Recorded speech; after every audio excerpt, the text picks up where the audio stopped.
Bersalawat ala Nabi. Assalamualaikum warahmatullahi wabarakatuh. Alhamdulillah rabbil alamin, wassalatu wassalam ala sayyidil mursalin Sayyidina Muhammadin wa ala alihi wa sahbihi ajma'in, amma ba'd. Yang saya hormati segenap para abaid kiram, para habaib, para hadirin rahimahumullah.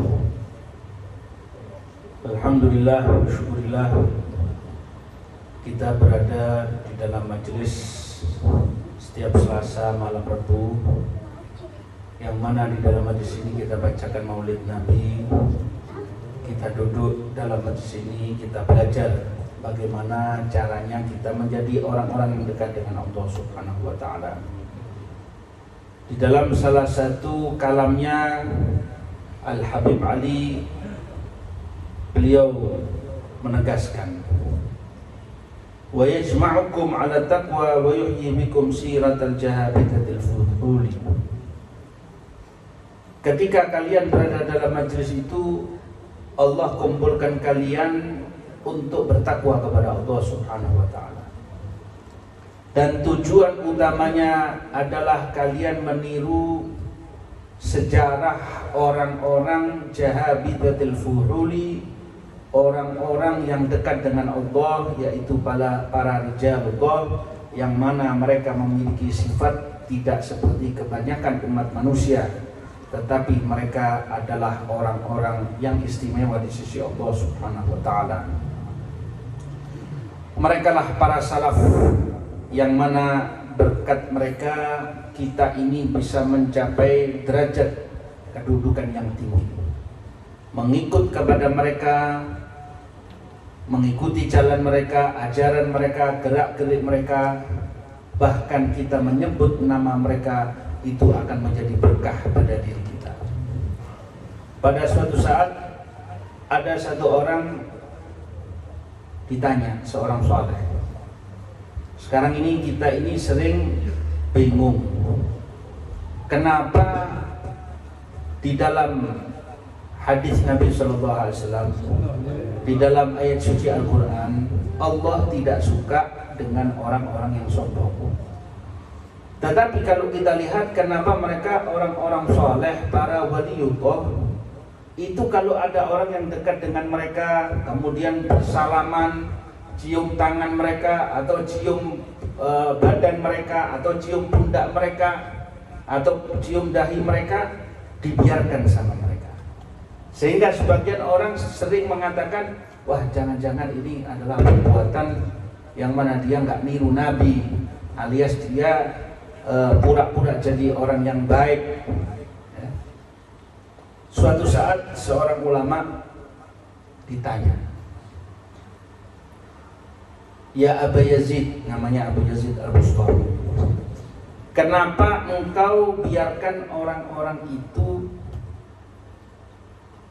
berebut cium tangan kepadamu, bahkan mengusap-ngusap badanmu, terus mereka cium di hidung mereka? Kata beliau, mereka tidak mencium aku. La yatamassahuna bi, innama yatamassahuna bihilyatin halaniha rabbi. Mereka itu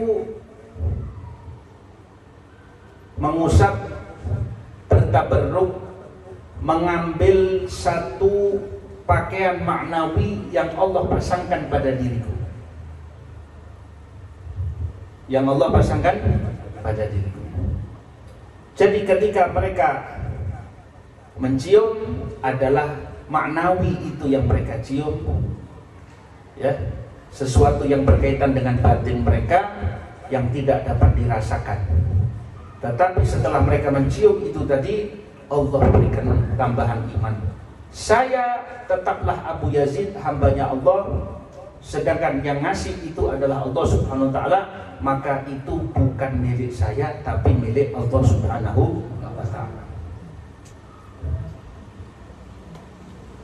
Akhirnya orang ini masih kurang puas, tanya lagi, mengapa engkau biarkan? Dia tanya kepada ulama yang lainnya. Ada seorang ulama lain mengatakan, dia bilang, sekarang saya tanya ke kamu, kenapa kamu cium Hajar Aswad? Batu hitam. Apa istimewanya Hajar Aswad? Kenapa kamu tawaf di Ka'bah?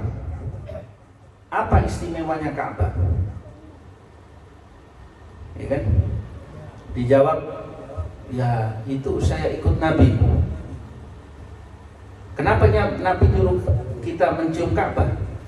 Mencium Hajar Aswad? Nyuruh kita, Allah Subhanahu wa taala nyuruh kita untuk berputar, bertawaf di Ka'bah. Tak faham. Dibilang begini, yang memilih itu adalah Allah Subhanahu wa taala.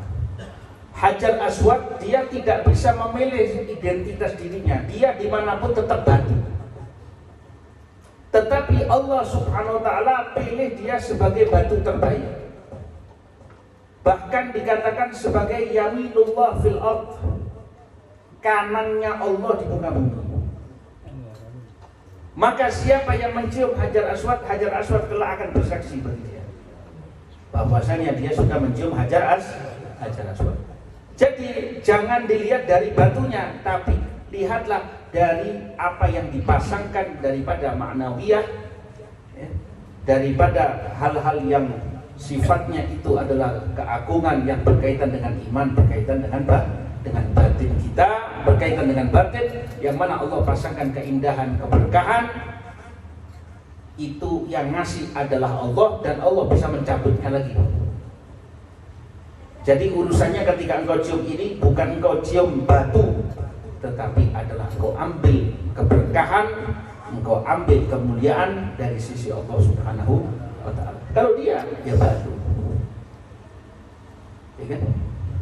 Jadi karena itulah Allah Subhanahu wa taala jadikan orang-orang soleh itu bukan karena diri merekanya, tapi karena mereka dipilih oleh Allah Subhanahu wa taala. An-Nabi sallallahu alaihi wasallam, Allah katakan, "Qul innama ana basyarun mithlukum yuha ilayya." Katakan Muhammad, saya ini aslinya manusia. Kalian jangan nyembah saya, tapi ikuti saya, taati saya karena Allah yang memerintahkan. Yang nyuruh kamu untuk cinta itu Allah yang nyuruh, maka kamu harus cinta kepada saya karena Allah yang menyuruh. Dan cintamu kepada saya bukan berarti kamu menduakan Allah, karena Allah yang menyuruh. Sallallahu alaihi wasallam. Jadi dari hal yang semacam ini tidak boleh orang mengatakan kalau kita cinta kepada Nabi berlebihan berarti sama saja menduakan Allah. Ini orang tidak mengerti. Sebab cinta kepada Nabi adalah bagian utama dengan cinta kepada Allah, dua hal yang tidak bisa dipisahkan. Mereka mengatakan kami cinta kepada Allah, nggak diterima sama Allah, harus ikut Nabi dulu. Qul in kuntum tuhibbunallaha fattabi'un. Mau kamu cintamu mau saya terima, ikut nabiku. Nggak ikut nabiku, saya tolak itu cinta. Sallallahu alaihi wasallam. Jadi kita baca maulid misalkan, itu salah satu bagian ekspresi cinta. Kita baca burda, salah satu bagian ekspresi cinta. Kita belajar ilmunya Nabi karena Allah yang nyuruh agar kita belajar apa? Ilmunya Sayyidina Rasulullah sallallahu alaihi wasallam. Maka sudah dijanjikan kebesaran dan keagungan oleh Allah, akan dicintai oleh Allah, diampuni oleh Allah orang yang ikut Nabi sallallahu alaihi wasallam. Makanya siapa orang yang ikut, betul-betul ikut, artinya dia buang dirinya yang kemauannya itu dia tahan. Dia biasanya marah, nggak marah. Dia biasanya menyalurkan hawa nafsunya, nggak dia salurkan hawa nafsunya. Dia tahan semuanya itu semata-mata untuk ikut Nabi sallallahu alaihi wasallam. Pertanyaannya, kita sudah tahu ikut Nabi, saya dicintai Allah, saya akan diampuni. Tapi apakah sampai di situ? Tidak. Anda Kalau Nabi SAW mengatakan manjalas janas, siapa orang yang duduk dengan seseorang pasti akan tertular apa yang di orang itu kepada dirinya, ya kan? Maka kalau engkau meniru seseorang, apa yang di orang itu akan Allah jadikan pada dirimu, kebaikan atau kejelekan. Lalu kalau kita ikut manusia terbaik yaitu Sayyidina Rasulullah SAW, justru kita akan mendapatkan apa yang Allah berikan kepada Nabi dari keberkahan, cahaya, nur dan lain sebagainya. Allah akan berikan, Allah akan bagikan, Allah akan ciptakan kepada kita. Sallallahu alaihi wasallam. Makanya dikatakan mereka itu, para salaf itu derajatnya tinggi, dihormati Sayyidi Sadat karena keagungan daripada manusia, pemimpin terbaik, teragung, al-barril wasul, yang baik, yang sangat selalu menyambung anugerahnya, silaturahminya. Artinya siapa yang tersambung dengan Nabi, dia akan mendapatkan semua anugerah dari Allah Subhanahu wa taala. Ini namanya al-barrul wasul. Ini kan? Imam al-mursalin wa khairi abdin, pemimpin para rasul. Adam wa man dunahu tahta liwa'i dan yaumil qiyamah. Adam dan seluruh nabi dan seluruh keturunannya kelak di bawah panji benderaku kelak di hari kiamat. Waliwaul hamdi biyadi, dan panji pujian itu kelak ada di tanganku, yang ngasih Allah Subhanahu wa taala. Ini hamba dimuliakan oleh Allah. Ini hamba dipilih oleh Allah. Enggak sembarangan. Bahkan para anbiya, para mursalin, kalau ingin naik, bahkan mukjizat mereka banyak terdapat daripada keberkahan Nabi Muhammad SAW. Dan itu disebutkan oleh para ulama ahli syiar, disebutkan. Sampai dikatakan setiap nabi yang perjuangannya mirip dengan Nabi Muhammad SAW masuk dalam tingkatan ulul azmi. Para nabi terbaik itu adalah ulul azmi. Yang paling baik dari ulul azmi adalah Rasulullah SAW. Yang mana Sayyidina Rasulullah SAW dermawan, sempurna, satu tidak ada tandingannya, menampak derajat yang begitu tinggi dan sangat mulia, begitu sempurna, tidak ada duanya. Beliau itu cahaya. Kanjeng Nabi itu cahaya.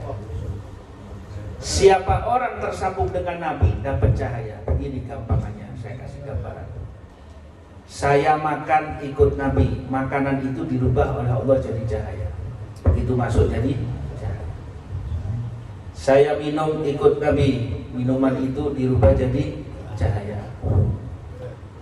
Saya ke toilet ikut Nabi, dirubah jadi cahaya. Dan itu disebutkan dalam hadisnya Nabi, Allahumma ja'al fi sam'i nura, wa fi yadi nura, wa fi aini nura, wa fi basari nura, di mataku cahaya, di telingaku cahaya, di tanganku, di kakiku, terus semuanya cahaya. Terakhir dibilang wa ja'alni nura, dan jadikan saya sendiri cahaya. Kenapa kok kamu harus jadi cahaya? Sebab kalau ketika kamu sudah jadi cahaya, itu api neraka tidak bisa memegang kamu kalau kamu sudah punya cahaya. Dikatakan oleh neraka jahanam, juz ya mukmin fa inna nuraka tahriqu. Jadi pentingnya kamu ikut Nabi supaya Allah rubah semua yang ada pada dirimu ini menjadi bagian cahaya. Kalau sudah menjadi bagian daripada cahaya, maka kelak di akhirat sudah. Surga itu tempatnya adalah bagi cahaya. Kegelapan gak masuk di sana. Api gak ada di sana. Bahkan neraka jahanam bilang, ya mukmin, cepat kamu lalui saya. Kamu cepat lewat di atas sirat ini cepetan, sebab saya terbakar oleh cahayamu. Neraka kalah kuat dengan cahayanya orang beriman. Siapa sumber utamanya? Nabi sallallahu alaihi wasallam. Nurun minallahi wa kitabun mubin. Cahaya dari Allah. Siapa cahaya di sini? Ar-Rasul sallallahu alaihi wasallam. Cahaya yang jelas kita akan mendapatkan jalan yang benar kalau ikut Nabi. Tanpa Nabi, kamu dapatkan jalan yang salah. Rusak. Mau sukses dalam kerjaan, ikut cara Nabi. Mau sukses dalam pernikahan, ikut cara Nabi. Mau sukses di dalam mengatur didik anak, ikut cara Nabi. Dari hal yang paling kecil sampai paling besar.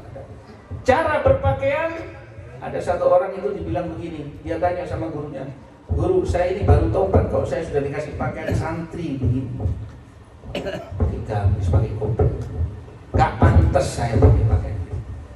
Kata gurunya, jangankan kamu, saya sendiri juga masih belum pantas, sebab ini pakaiannya Nabi SAW. Tapi apa yang dipakai oleh Nabi itu adalah cahaya. Harus kamu yakini. Tujuan utamanya adalah supaya yang kamu pakai cahayanya merasuk pada dirimu.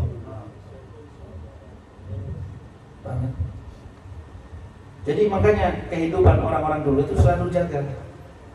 Mau sholat dia pakai siwaknya, dia pakai pewangiannya, sholat 5 waktu itu pula cahaya. Supaya apa? Nanti di dalam kuburmu kamu dapat cahaya. Supaya nanti di dalam kehidupan kamu juga dapat cahaya. Huwa da'i ila aqwa sabili. Beliau ngajak kita pada jalan yang paling kuat, paling benar di sisi Allah.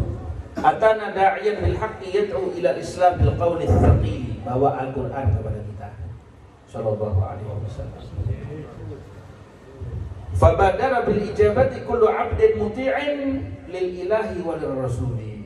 Yang hamba yang sudah ditakdirin oleh Allah bakal dapatin surga, dia akan segera terima apa yang diajarkan oleh Nabi SAW. Wa angkara kullu dhi kufrin wa baghin wa a'rada kullu khattalin dhaluli. Orang yang sesat, orang yang kufur, orang yang munafik, dia akan berpaling bahkan mengingkari ajaran Nabi, sebab dia katakan Muhammad adalah manusia. Muhammad itu manusia, nggak punya apa-apa dan tidak bisa apa-apa. Jadi jangan diistimewakan. Sama terima nggak itu?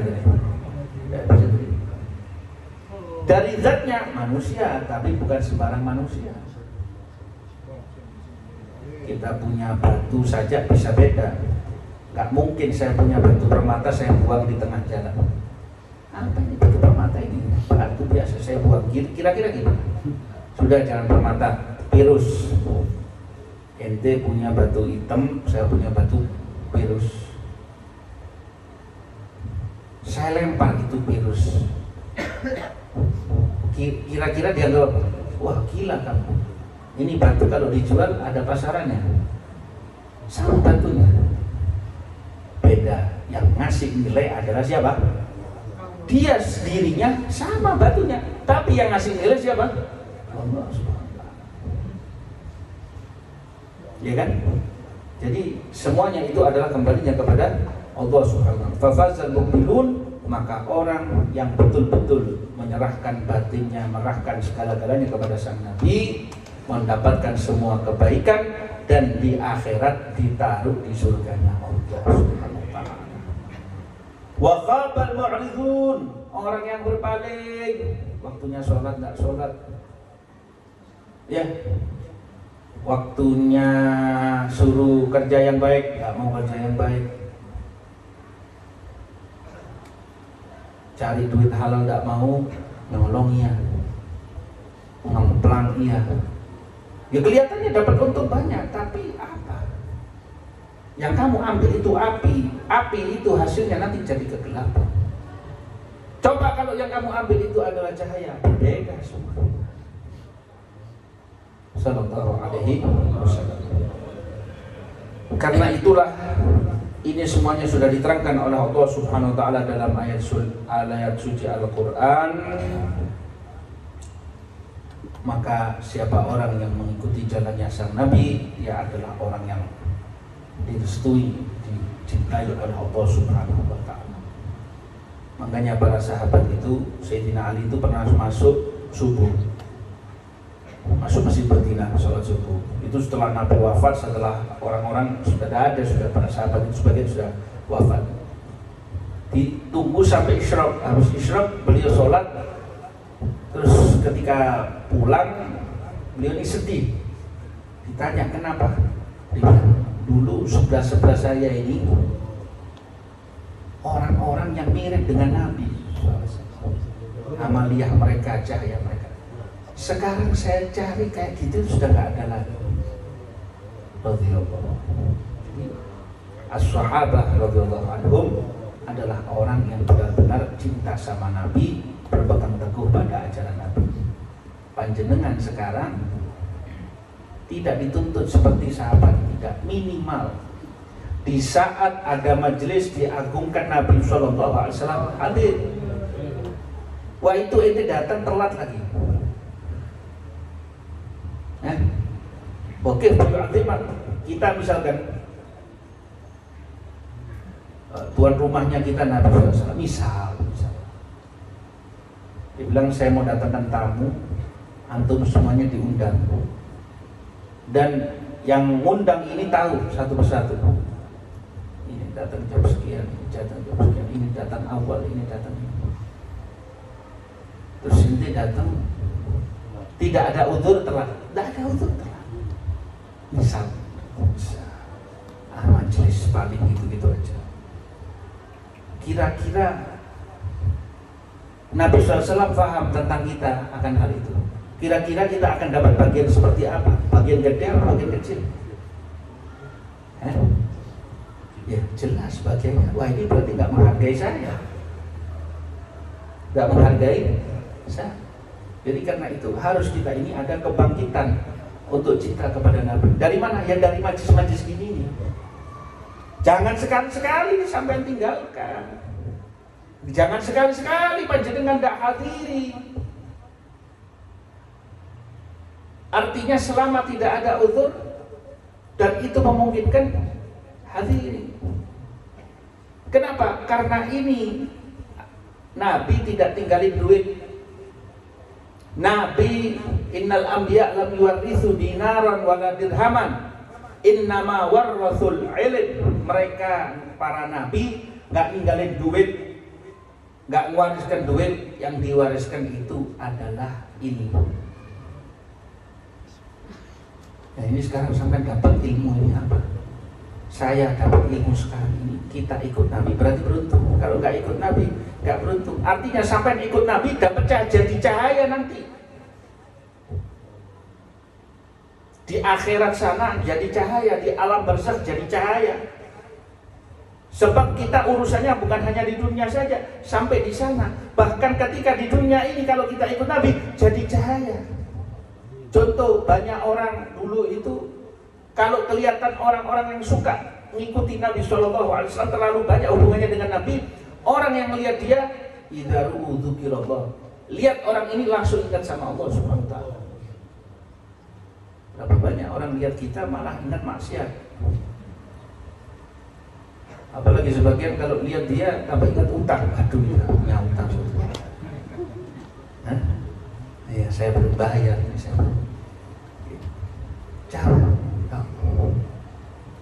Kita ini kenapa saya bicara gini? Maksudnya begini ya.